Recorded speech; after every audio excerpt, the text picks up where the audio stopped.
তুমি যে দুশ্চিন্তা করতে করতে শুকিয়ে গেছো, খাবারের রুচি হারিয়ে ফেলেছ, নির্ঘুম রাত কাটাতে কাটাতে একেবারে ক্লান্ত হয়ে গেছো। এই যে নির্ঘুম রাত কাটানো, ক্লান্ত হয়ে যাওয়া, দুশ্চিন্তা করা, এগুলো আদৌ তোমার কোনো উপকারে আসছে? এগুলো আসলে তোমার কোনো উপকারে আসছে না, বরং দুশ্চিন্তা করতে করতে তুমি তোমার মধ্যে মানসিক চাপকে বৃদ্ধি করছো, চলার পথের সাহসকে দুর্বল করছো, বেঁচে থাকার স্বপ্নকে তুমি ধূসর করে ফেলছো। ধরো তুমি সর্বশেষ পরীক্ষায় ভালো ফলাফল করতে পারোনি, ব্যবসা করতে গিয়ে অনেক টাকা লস করেছো, যা তুমি চেয়েছো তা তুমি পাওনি। না পাওয়া, ব্যবসায় লস করা, পরীক্ষায় ভালো ফলাফল না করা, এগুলো এখন তুমি মাথায় নিচ্ছ, টেনশন করছো, নিজেকে শেষ করে দিচ্ছ। ভালো ফলাফল না করা, ব্যবসায় লস করা, যা চেয়েছো তা না পাওয়া, এখন এগুলো তুমি মাথায় নিচ্ছ আর নিজের মধ্যে মানসিক চাপ বৃদ্ধি করছো, নিজেকে শেষ করে দিচ্ছ। আসলে আমরা চাইলে আমাদের অতীতকে পরিবর্তন করতে পারি না। পৃথিবীর কোনো মানুষের কাছেই জাদুর কাঠি নেই যার মাধ্যমে সে চাইলে অতীতকে পরিবর্তন করতে পারে।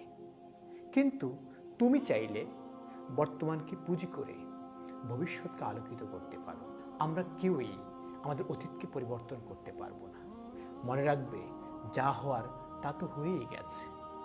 সেগুলোকে মাথায় নিয়ে চিন্তা করে টেনশন বাড়িয়ে কেন তুমি তোমার বর্তমান সময়ের প্রোডাক্টিভিটিকে নষ্ট করবে, ভবিষ্যৎকে তুমি অনিশ্চিত করবে?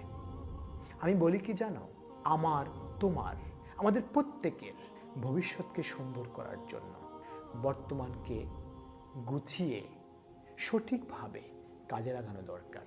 তাই তোমার কাছে, আমার কাছে, আমাদের প্রত্যেকের কাছে আজকে, বর্তমান, এই মুহূর্ত, এই শব্দগুলো অত্যন্ত গুরুত্বপূর্ণ। ভবিষ্যতের চিন্তা, অতীতের চিন্তা না করে তুমি বর্তমানকে কাজে লাগাও।